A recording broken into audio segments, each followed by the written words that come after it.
Partnered by Times Influence.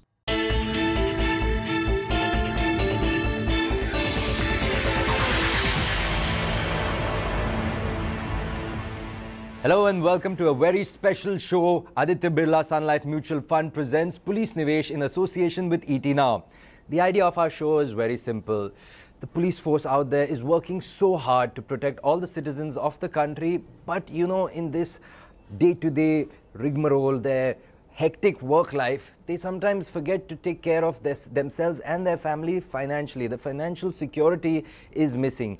So it is our attempt, it is our endeavor to guide policemen and their family to kind of help them so that they can financially secure themselves, their lives and the lives of their family. To help me in this, I'm joined by Gajendra Kothari. He's the MD and CEO of Etica Wealth Management. Thanks a lot, Gajendra, for joining us. And we have three very special guests joining us. First up, we have Mr. Santosh Parab. He is a constable with the Santa Cruz Police Station. Thank you so much, Santosh ji, for coming. We have Vrinda Menon.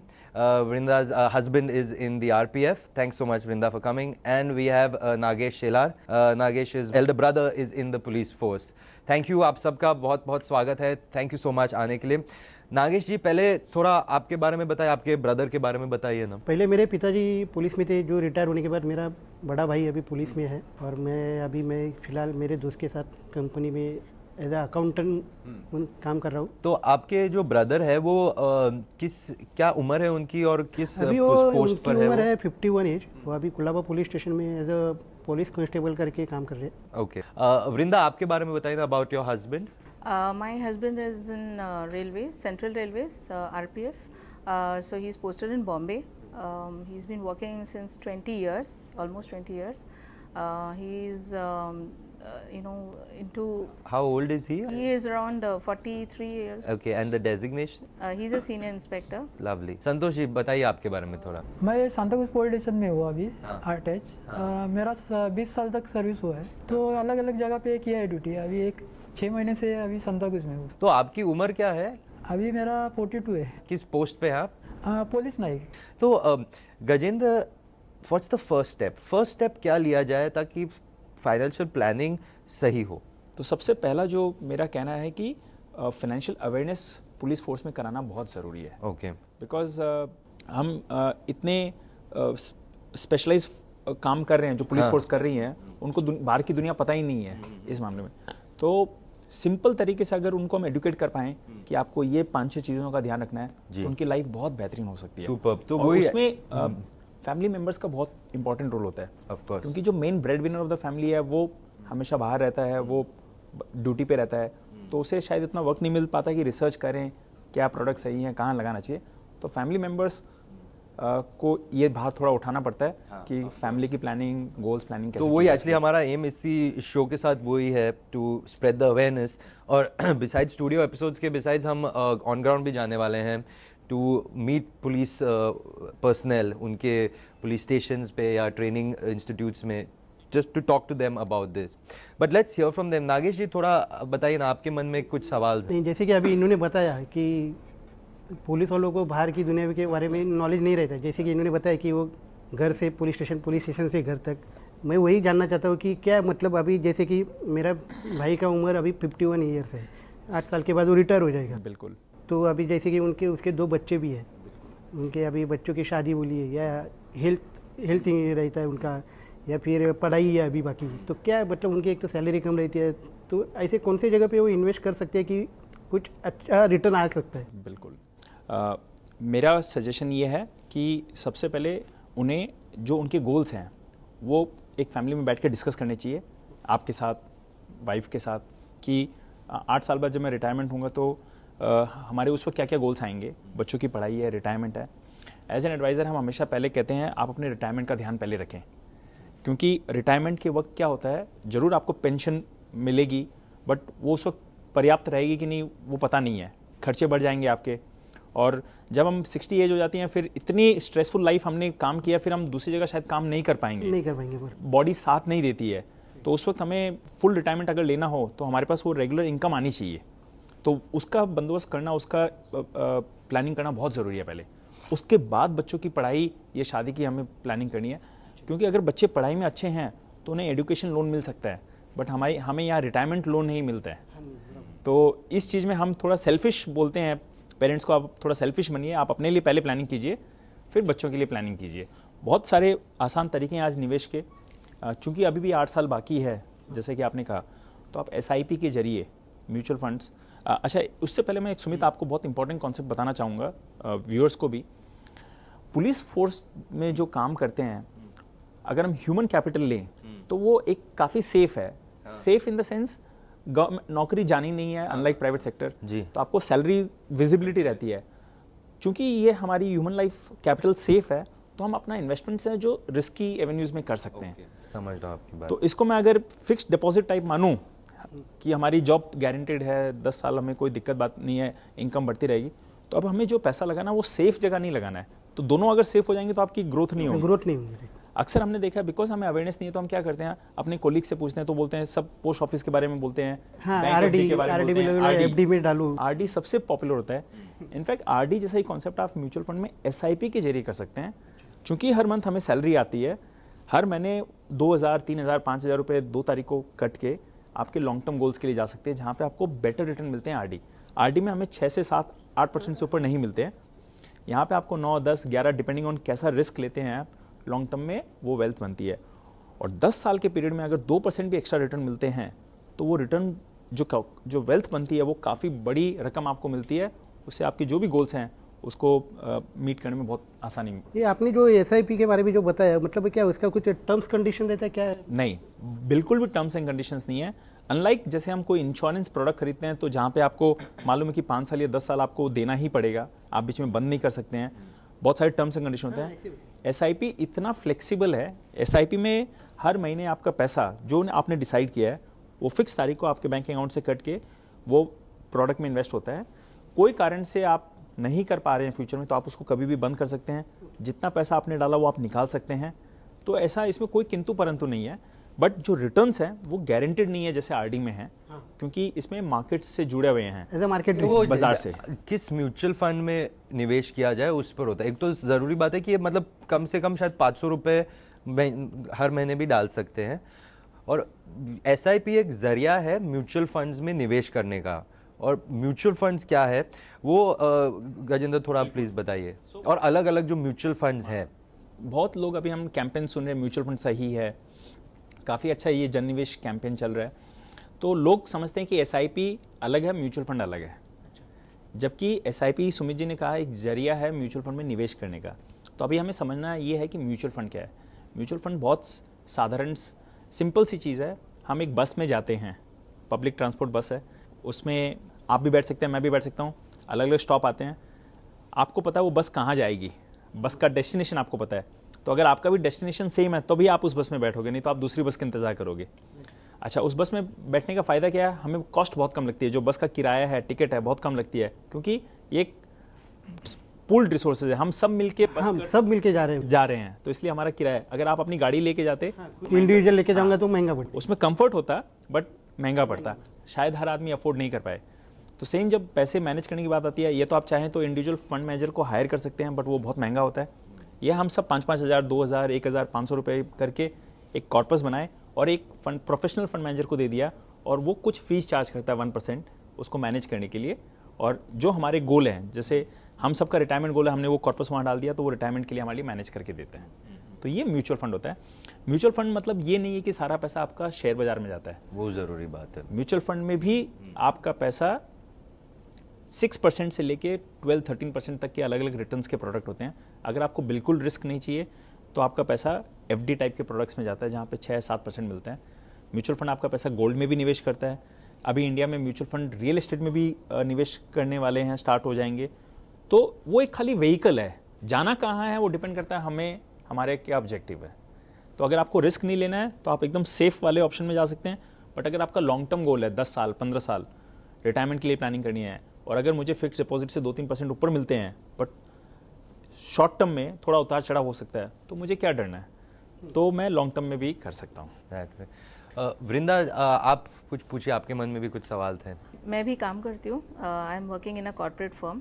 तो जब तक like insurance है, just for example अभी फ़िलहाल corporate insurance है तो पूरा family के लिए कवर्ड है, बट जब भी मैं नहीं रहूँगी जॉब में एनी मोर, तो तभी क्या होगा, लाइक उस एज पे हमें इंश्योरेंस नहीं मिलेगा। इंश्योरेंस बहुत बड़ी चीज़ है, तो वो कैसे प्लान करना है एक एज का, कौन सा इंश्योरेंस अच्छा होगा पूरे फैमिली के लिए? बहुत अच्छा सवाल है वृंदा जी। इनफैक्ट जब हम निवेश प्लानिंग की बात करते हैं, निवेश से भी पहले हमें हमेशा प्रोटेक्शन के बारे में सोचना चाहिए। हम कई बार इस चीज़ को नज़रअंदाज कर देते हैं, तो आपने बहुत अच्छा सवाल उठाया है। हम सब इस फील्ड में हैं जहाँ रिस्क बहुत है। आपके फैमिली मेम्बर्स डेथ हो सकती है बाय एक्सीडेंट या बाय सम इंसिडेंट, तो सबसे पहले टर्म इंश्योरेंस लेना बहुत ज़रूरी है। जो ब्रेड विनर है, जो घर में जो मेन व्यक्ति कमाता है, ताकि कल को अगर उन्हें कुछ हो जाए तो जो आपके सपने हैं वो सपने फिर भी साकार हो सके। तो टर्म इंश्योरेंस में क्या होता है, अगर आप, मैं एग्जांपल देता हूँ, कोई भी कंपनी से आप टर्म इंश्योरेंस ले सकते हैं। सपोज़ हम 50 लाख का 1 करोड़ का टर्म इंश्योरेंस लेते हैं, उसमें हर साल डिपेंडिंग ऑन हमारी एज क्या है 10-15 हज़ार रुपये साल के प्रीमियम लगते हैं, और अगले 20-30 साल तक हमें वो सेम प्रीमियम देना पड़ता है। अगर नेक्स्ट 20-30 ईयर्स में डेथ होती है उस टाइम में, तो कंपनी हमें वो लमसम 50 लाख की 1 करोड़ रुपए हमारे फैमिली मेम्बर्स को दे देती है, और वो पैसा काफ़ी काम आता है क्योंकि वो पूरा लिक्विड रहता है। बट अगर डेथ नहीं होती है तो जितना भी हमने प्रीमियम दिया है वो हमें वापस नहीं मिलता है। तो इसका मतलब ये प्योर रिस्क कवर है। हम इसलिए लेते हैं ताकि कल को कुछ हो जाए तो हमारे फैमिली को मॉनेटरी प्रॉब्लम नहीं आए। ये सबसे पहले लेना बहुत ज़रूरी है, क्योंकि हम बहुत रिस्की प्रोफेशन में हमारे फैमिली में। उसका एज लिमिट कुछ है क्या? नॉर्मली टिल 60 तक 60 अवेलेबल होता है। जितना जल्दी हम लें उतना कम प्रीमियम आप उसको लॉक इन करते हैं। तो ये मैं रेकमेंड सभी फैमिली मेम्बर्स को आपको रेकमेंड करूँगा, सबसे पहले टर्म इंश्योरेंस आप अपने जो भी मेन ब्रेडविनर उनके लिए लीजिए। टर्म इंश्योरेंस के बाद आती है हेल्थ इंश्योरेंस, कि अगर घर में कोई बीमार पड़ जाए तो उसके लिए, जैसे कि आपके हस्बैंड रेलवेज़ में है, उनको भी इंश्योरेंस है, आप कॉर्पोरेट में अभी इंश्योरेंस है, तो आपके लिए फ़िलहाल घबराने की बात नहीं है। फिर भी जैसे कि आपने कहा, अगर हम छोड़ दें कंपनी तब रिस्क रहता है। तब मैं एक सजेशन दूंगा आपको, एक स्टैंड बाई थर्ड एक प्राइवेट इंश्योरेंस आप ले सकते हैं अपनी फैमिली के लिए, बहुत कम रकम का, मे बी 3 लाख रुपए का, जिसमें शायद सालाना प्रीमियम 8-9 हज़ार आएगा, जो आपको इतना चुभेगा भी नहीं। तो जब कोई कारण से आपने कंपनी छोड़ी है तो ये इंश्योरेंस उस वक्त आपको बहुत काम आ सकती है। क्योंकि अभी आपकी इंश्योरेंस ली हुई है तो उसको बढ़ाना ईजी रहेगा।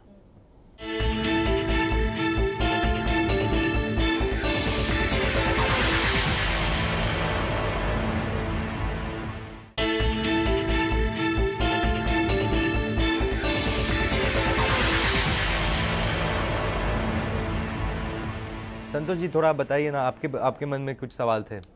नहीं, अभी क्या हमारा ड्यूटी तो ऐसा रहता है 12 घंटा वगैरह। हाँ जी। तो घर का ही प्लानिंग नहीं होता तो फाइनेंशियल प्लानिंग के बारे में हम सोचते ही नहीं। हाँ, बिल्कुल राइट। इन्वेस्टमेंट करते हैं, लेकिन वो ऐसा जीपीएफ जो प्रोविडेंट फंड और फिजिकल गोल्ड वगैरह ऐसा ज़्यादा ऐसा कुछ ज़्यादा करके इंश्योरेंस वगैरह, इसके आगे नहीं जाते। नहीं, संतोष जी ने बहुत सही कहा सुमित। मेरे हिसाब से पूरी पुलिस फोर्स में शायद यही पैटर्न रहता है। चूंकि हमें अवेयरनेस नहीं है, हमें लगता है जीपीएफ एकदम सेफ है, गवर्नमेंट ऑफ इंडिया का है, पैसा कहीं जाएगा नहीं, टैक्स फ्री भी मिल जाता है। दूसरी बात, आपने गोल्ड का सदियों से चलता आ रहा है, फिजिकल गोल्ड बच्चे की शादी पे काम आएगा, वो आएगा। और थर्ड चीज़, इंश्योरेंस प्रोडक्ट्स, कई बार इसमें मिस सेलिंग बहुत हो जाती है। हमें पता नहीं होता है कि ये हमारे लिए सही है। जैसे कि मैंने बताया कि खाली जो हमें इंश्योरेंस चाहिए वो सिर्फ टर्म इंश्योरेंस चाहिए, उसके अलावा हमें इंश्योरेंस प्रोडक्ट्स में निवेश नहीं करना चाहिए। निवेश के लिए म्यूचुअल फंड्स, ये आप जो फिक्स डिपॉजिट करते हैं वो है। बट हम गलती क्या कर बैठते हैं, मैंने आपको बताया, जैसे हमारी लाइफ बहुत सेफ है, इन द सेंस आपकी जो इनकम है वो सेफ है, गारंटेड है, तो हमारा इन्वेस्टमेंट्स है ना वो थोड़ा रिस्की होना चाहिए, तब एक बैलेंस बनता है। अगर आप दोनों जगह सेफ रखोगे तो बढ़ने का चांसेस नहीं रहता है पोर्टफोलियो में। तो इसीलिए थोड़ा पैसा जीपीएफ से निकाल के, या फिर जो आप गोल्ड वगैरह कर रहे हैं वहाँ से निकाल के अगर आप एसआईपी करते हैं इक्विटी में, निवेश में लॉन्ग टर्म के लिए, तो आपको बहुत फ़ायदा होता है उससे। तो इसमें भी जैसे आपका कंफर्ट हो, थोड़ा जितना रिस्क आप ले सके, आपको लगे कि चलो इसमें से नहीं डाल के थोड़ा म्यूचुअल फंड्स में डाल दूं, तो थोड़ा थोड़ा करके डालिएगा। इसलिए एसआईपी इसलिए अच्छा है क्योंकि जैसे 500 भी डाल दिया मैंने तो चलता है। मैं एक पूछना चाहता हूँ, वैसे मतलब समझो लॉन्ग टर्म के लिए मैंने महीने में 500 रुपया डाला है 15 ईयर्स, तो आपको क्या लगता है कि 15 ईयर्स के बाद कितने रिटर्न आ सकते हैं? सो मैं आपको एक सिंपल 5,000 का उदाहरण देता हूँ। 5,000 अगर आप 20 साल के लिए डालते हो और हम इक्विटी में डालते हैं और उम्मीद करते हैं 12% का रिटर्न आएगा हमें। जैसे कि मैंने कहा, इसमें गारंटेड रिटर्न नहीं है, हो सकता है 12 से ऊपर भी आ सकते हैं, हो सकता है 12 से नीचे भी आ सकते हैं। बट लास्ट 25 साल का मैं इतिहास देखूं तो लगभग इक्विटी फंड्स ने इतना रिटर्न दिया है। तो 12% के हिसाब से 5,000 रुपये उस वक्त 50 लाख रुपए बनते हैं। तो अगर ये मैं 500 रुपये करूं तो ये 5 लाख रुपए बनते हैं, जो आपने 500 रुपये की बात बताई। तो डिपेंड करता है हम कितना डालेंगे उतना वो कॉर्पस बनेगा। बट शुरुआत करना ज़रूरी है और उसको लंबे समय तक चलाना बहुत ज़रूरी है। हो सकता है बाज़ार ऊपर नीचे हो जाए, उस वक्त घबराना नहीं है और बंद नहीं करना। जितनी भी कमाई हो, डे 1 में 10% आपको एटलीस्ट अलग कर लेना चाहिए पहले दिन में। अगर हमारी सैलरी 25,000 है तो हमें ये मानना चाहिए कि 2,500 हमारी है ही नहीं, 22,500 हमारे खाते में आए हैं। अगले दिन उसकी तो वो SIP या जो भी आप इन्वेस्टमेंट कर रहे हैं वो कर देनी चाहिए। तो पहले आप 25,000 में घर चला रहे थे, अब आप 22,500 में चलाना शुरू कर दोगे तो वहाँ भी चल जाएगा। थोड़ी दिक्कत आई, लेकिन एक बार बैठने के बाद आपको लॉन्ग टर्म में उसमें बहुत फ़ायदा होगा। SIP का ये सबसे बड़ा एडवांटेज है, जो हम बोलते हैं पे योरसेल्फ फर्स्ट। आप सबसे पहले अपने आप को दीजिए वापस। तो चाहे 40,000 की सैलरी है तो 10% 4,000 करके बाकी आप खर्चे कीजिए। मैं ये नहीं कहता हूँ कि आप सारी कमाई को बचा के लॉन्ग टर्म के लिए कीजिए। एक साइड, एक पार्ट आपने अलग कर लिया, उसके बाद आप खर्चे कीजिए तो आपको दिक्कत नहीं आएगी। और गजेंद्र, एक और चीज़ संतोष जी ने जो कहा था about tax saving, tax planning भी बहुत ज़रूरी बात है, जहाँ कई बार हमें गवर्नमेंट की तरफ से यूनियन बजट में इतने बेनिफिट्स आते हैं जिसके बारे में हमें मालूम ही नहीं होता है। तो उन पर थोड़ा कुछ गाइडेंस दीजिए ना। तो इसमें ही वो हम अक्सर गलती कर बैठते हैं, चूँकि हमने पूरे साल में प्लानिंग नहीं की। मार्च के महीने में हम इधर उधर भागते हैं, अपने कोलीग से पूछते हैं क्या किया, और वो सेम भेड़ चाल वाली बात हो जाती है कि एक ने अगर वो किया तो सब वही फॉलो करते हैं। चूँकि हम सब अलग हैं तो ज़रूरी नहीं है कि मेरे जो फ्रेंड है उन्होंने जो किया मेरे लिए वो राइट है। आप हो सकते हैं आपको रिस्क लेना पसंद हो तो आपके लिए बेटर ऑप्शन भी हो सकता है, बट आपको ऑप्शंस मालूम होना बहुत ज़रूरी है कि आपके लिए क्या क्या विकल्प हैं। एक सिंपल सा चीज़, हम बच्चों की एजुकेशन फीस जो पे करते हैं वो भी up to 1.5 lakh section 80C के अंदर आती है। 2 बच्चों की फीस आप जो पे करते हैं, तो अगर हमें पता ही नहीं है तो हमें वो टेंशन रहती है कि अभी मुझे मार्च महीने में इन्वेस्ट करना पड़ेगा, पैसा कहाँ से लाऊं, जबकि आपने ऑलरेडी वो पैसा फीस भर दिया, उसको आप यूज़ कर सकते हैं। उसके अलावा अगर आप, चूँकि GPF आपका जा रहा है ऑलरेडी, तो वो भी 80C में काउंट होता है। तो थोड़ा पैसा अगर आपके पास उसके बाद भी बचता है तो आप ELSS, tax saving mutual fund आते हैं, उसके जरिए आप सबसे पहला म्यूचुअल फंड का निवेश शुरू कर सकते हैं। ये गवर्नमेंट आपको टैक्स बेनिफिट देती है ताकि गवर्नमेंट चाहती है कि आप इसको ट्राई करें, और इसमें 3 साल का लॉक इन रहता है, पैसा निकाल नहीं सकते हैं, बट 3 साल बाद में आपको अच्छा लगे तो आप उसमें और भी पैसा डाल सकते हैं। तो ये ज़रूर आप 80C के अंदर ट्राई कर सकते हैं, ELSS फंड जिसको हम कहते हैं। और इसके अलावा NPS भी है, 1.5 लाख आपको 80C में मिलता है, 50,000 और अलग से आप NPS में करते हैं तो टोटल 2 लाख की आपको छूट मिलती है। और वैसे भी आपका NPS तो है ही है गवर्नमेंट की तरफ से, इसको आप और टॉपअप कर सकते हैं, मतलब 50,000 और सालाना आप उसको बढ़ाया जा सकता है उसमें। वृंदा, आपसे मैं जानना चाह रहा था क्योंकि आपके भी 2 डॉटर्स हैं, तो because like Gajendra was also saying कि एजुकेशन पे भी we get some tax benefit, but थोड़ा कुछ उनके बारे में, उनके प्लानिंग के बारे में, उनके फ्यूचर के प्लानिंग के बारे में कुछ आप जानना चाहेंगी गजेंद्र से? लाइक अभी तो एज ऑफ नाउ जो भी हमें समझ में आया, जितना भी टाइम मिला उसमें what we have done is थोड़े बहुत LICs डाले जो उनको 10 या 20 इयर्स के हो जाएंगे तभी हमें मिलेगा, तो वो पैसे हम उनके एजुकेशन पे या शादी के लिए लगा सकते हैं। वैसे इस हिसाब से थोड़े फार LICs में डाले हैं और थोड़े 1-2 म्यूचुअल फंड यूलिप में and NSE, like you said, NSE और RD and FD, that are the basic things. वृंदा जी का सवाल बहुत अहम है सुमित, बिकॉज ये सारे गवर्नमेंट डिपार्टमेंट में काम करता है, उन्हें बाय डिफॉल्ट गवर्नमेंट ऑर्गेनाइजेशंस पे भरोसा ज़्यादा रहता है। ऑफ कोर्स प्राइवेट वर्ल्ड उन्हें थोड़ा सा रिस्की लगता है, इसलिए हम जो भी पैटर्न देख रहे हैं, हमने LIC में किया है, NSE में किया है, RD किया है, सारे गवर्नमेंट ऑर्गेनाइजेशंस है। तो ये मिथ होता है कि प्राइवेट ऑर्गेनाइजेशंस में डालेंगे तो पैसा नहीं आया तो क्या करेंगे, बट अगर आप समझ के करते हैं, और म्यूचुअल फंड्स हो गए या अदर प्रोडक्ट्स भी हैं जैसे NPS हो गया, तो उसमें थोड़ा सा समझ के करें तो आपको उसमें रिटर्न्स बेटर मिलते हैं, लॉन्ग टर्म में काफ़ी फ़ायदा होता है। तो इसके लिए अवेयरनेस होना बहुत ज़रूरी है। आपने बताया कि बच्चों के लिए हमने LIC में किए हैं, बट अगर आप लॉन्ग टर्म रिटर्न्स देखें, बिकॉज ये एंडाउमेंट इंश्योरेंस प्रोडक्ट है, इसमें लॉन्ग टर्म रिटर्न 6-7% से ऊपर नहीं आता यूजुअली। और आज हम बच्चों की पढ़ाई की महंगाई देखें, वो 7-8% से बिल्कुल ऊपर है। कल को हमारा सपना है कि हम उन्हें डॉक्टर बनाएं, इंजीनियर बनाएं या कुछ अच्छे, तो उसके लिए बहुत बड़ी रकम चाहिएगी। और 20 साल बाद जब आपको रियलाइज़ होगा कि हमें इंश्योरेंस से इतना ही पैसा आ रहा है, उस वक्त हमारे पास समय भी नहीं रहेगा कि हम उस वक्त कुछ प्लान कर सकें और हम अपने सपनों को पूरा नहीं कर पाएंगे। So what's the right way to tackle this? I mean, उनका कुछ जैसे गोल सेटिंग करके how do you guide them? सो बृंदा जी, इसके लिए सबसे बड़ा इंपॉर्टेंट पॉइंट है, घर में डिस्कशन होना ज़रूरी है पैसों पे। एक गोल लिस्ट बनानी चाहिए कि हमारे क्या गोल्स हैं, हमारे क्या सोर्सेज ऑफ इनकम है, क्या हम उससे पूरा कर पाएंगे। और जितना जल्दी ये डिस्कशन करें उतना ज़्यादा आपको वक्त मिलेगा प्लानिंग के लिए। ये ज़रूरी नहीं है कि आपके गोल साकार करने के लिए पैसे रकम बड़ी होनी चाहिए। आप 500 रुपये से शुरुआत कर सकते हैं। शुरुआत करना बहुत ज़रूरी है। गवर्नमेंट एम्प्लॉई, खास करके पुलिस वाले, वो अभी रहते हैं पुलिस क्वार्टर्स में ही रहते हैं, जब तक सर्विस रहता है तब तक रहते हैं। फिर रिटायर होने के बाद उसके बाद उनको तो घर चाहिए रहता है, तो उनकी वैसी प्लानिंग नहीं रहती है कि रिटायरमेंट के बाद मैं क्या करूँ। अभी कोई रहते हैं जो करते हैं, बाकी तो मैंने जहाँ तक देखा है कि कोई करता नहीं है प्लानिंग। तो कैसा क्या कर सकते हो? बहुत अच्छा सवाल है आपका। इसमें एक जो कई बार हम गलती कर जाते हैं, हर हमारे भारतीय का सपना रहता है घर एक हमारा होना चाहिए। तो जब तक आप पुलिस ड्यूटी पे है तब तक मैं रेकमेंड नहीं करूँगा कि आप फिजिकल प्रॉपर्टी में निवेश करें। बहुत लोग, चूंकि हमें मालूम नहीं है बाकी इन्वेस्टमेंट ऑप्शन क्या है, तो लोग हर महीने लोन ले लेते हैं, एक घर खरीद लेते हैं, EMI ले लेते हैं ताकि वो एक प्रॉपर्टी बन जाती है। वैसे गलत नहीं है, अगर आपने कुछ और प्लानिंग नहीं की है तो वो बेटर है एटलीस्ट। बट गजेंद्र, एक और चीज़ भी किया जाता है, जैसे लोग, जैसे आपने कहा कि फॉर एग्जांपल मुंबई के किसी सबब में 1 BHK किसी ने ले लिया हो और उसका लोन पे लिया है और हर महीने EMI दिया जा रहा है, और खुद तो जैसे वो अगर खुद पुलिस फोर्स वाले क्वार्टर में रह रहे हैं, उस फ्लैट को उन्होंने रेंट पे चढ़ा दिया है, तो रेंट भी मिलती है उनको। तो वो कभी कई लोग सोचते हैं कि देखो रेंटल इनकम भी तो आ रहा है, मेरा प्रॉपर्टी भी तो बन रहा है। उसका क्या उसमें खाली सोच है? एक सजेशन है, चूंकि police force government of India का एक पार्ट है, ये स्टेट डिपार्टमेंट का, तो कुछ बैंक्स पुलिस फोर्स को कम दरों पे लोन देती है। अगर वो फ़ायदा आपको मिलता है, जैसे कि अगर नॉर्मल ब्याज दर 9% है और आपको 2% का फ़ायदा और मिल रहा है, 7% या 6%, तो आपका जो कॉस्ट ऑफ बोरोइंग है काफ़ी सस्ता हो गया।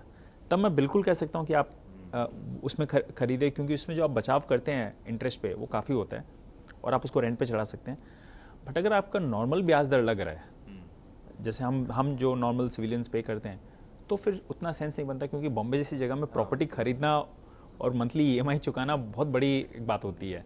तो वो स्ट्रेस, चूंकि आप ऑलरेडी स्ट्रेस ले रहे हैं और वो स्ट्रेस और लेके मतलब नहीं। काफ़ी अच्छी बातचीत हुई है, आई होप आप लोग को भी काफ़ी हेल्पफुल हुआ हो। But Gajendra, before we wrap up, कुछ सबको 3-4 पॉइंट्स, इंपॉर्टेंट जो पॉइंट्स हो जो इन्हें फॉलो करने चाहिए अपने सही निवेश जर्नी पर निकलने के लिए। बिल्कुल, जैसा कि सबसे मैंने पहले बताया, एक फैमिली के साथ फ्रैंक डिस्कशन होना बहुत ज़रूरी है। सबकी राय लेनी बहुत ज़रूरी है कि क्या एज ए फैमिली हम चाहते हैं, हमारे गोल्स कॉमन होने चाहिए। दूसरी बात, जो भी सैलरी आती है, जैसे आप वाइफ है तो आपको ये डिसीजन लेना है कि 10% या 15% मुझे अलग करना ही है, ताकि वो हमारे लॉन्ग टर्म के लिए काम आए, बहुत ज़रूरी है। तीसरी बात, सारा पैसा सेफ, ये सारा पैसा रिस्की में ना डालें, एक बैलेंस बनाए रखें। लॉन्ग टर्म गोल्स के लिए आप थोड़े रिस्की में ले सकते हैं, शॉर्ट टर्म गोल्स के लिए आप FD RD उसमें कर सकते हैं। तीसरी बात। चौथी बात, संतोष जी, ये आपके ब्रदर्स के लिए, जैसे हम हालांकि पुलिस ड्यूटी पे रहते हैं, पर कई बार अगर हमें फ्री समय मिलता है, और अभी तो मोबाइल है, इंटरनेट है, हम थोड़ा खुद रिसर्च करें, ढूंढें कि इन्वेस्टमेंट्स क्या हैं, थोड़ी नॉलेज में इन्वेस्ट करें टाइम, तो वो हमारे खुद के लिए बेनिफिट है। और आप घर के मेंबर्स हैं, आप भी अगर इस चीज़ पे थोड़ा सा टाइम करें और फिर डिस्कस करें, तो बहुत सारी जो कॉन्सेप्ट्स हैं क्लियर हो जाती हैं। ऑफ कोर्स ये सारे प्रोग्राम्स आपको हेल्प करने के लिए ही हैं, बट कई बार हमें खुद को थोड़ा सा इनिशिएटिव लेना पड़ता है। और ये जितनी भी चीज़ें आपने हमें डिस्कस की हैं, ये कोई टेक्निकल चीज़ें नहीं है, ये कोई रॉकेट साइंस नहीं है कि हमें समझ में नहीं आती है, बहुत सरल चीज़ें हैं। थोड़ा हमारा इंटरेस्ट होना ज़रूरी है, तो आपकी जो जर्नी है काफ़ी सुकून और काफ़ी ईजी तरीके से हो सकती है। Thank you so much Gajendra for guiding us. Thank you Nagesh ji, thank you Vrinda ji, thank you Santosh ji, आप आए, एंड आई होप कि हम थोड़ा आपको हेल्प कर पाएँ और आपको ये हेल्पफुल होगा। Thank you so much for watching Aditya Birla Sun Life mutual fund presents पुलिस निवेश in association with ET Now. We'll see you next time.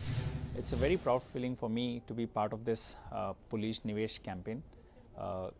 When we interact with these people, we get to know what their issues, which are at times different from what normal investors face, and you feel really good to be helping them in their efforts, because they all work hard for our safety, to maintain law and order. So I think it's a way of giving back to society, giving back to our police forces. I felt really elated when I was having a discussion with them. This kind of exposure was not there before, and it is really very good that I got a chance to talk with Mr. Gajendra. He has guided us like what we can do for our savings and how we can plan it as a family. उन्होंने पहले तो शुरुआत में ही कहा था कि कुछ भी इन्वेस्टमेंट करने से पहले ग्रुप डिसीजन मेन है, ग्रुप डिसीजन करना चाहिए। और दूसरी बात उन्होंने एक कहा कि पहले खुद के बारे में सोचिए, बाद में अपने बच्चों के बारे में सोचिए। ये पुलिस के लिए वो ईटी नाउ ने जो सेशन किया है बहुत ही अच्छा था। कुछ बहुत से नया गजेंद्र साहब से नया जानकारी हुआ हमको, उसमें से तो बहुत से पॉइंट ऐसे है कि वो मालूम ही नहीं थे, जैसे म्यूचुअल फंड के बारे में। और बाद में जो होता है कोई भी इंस्ट्रूमेंट ले लो आप इन्वेस्टमेंट, तो थोड़ा तो स्टडी करना चाहिए और फाइनेंशियल प्लानिंग भी ज़रूरी है। ये 2-3 पॉइंट तो याद रखूँगा ही।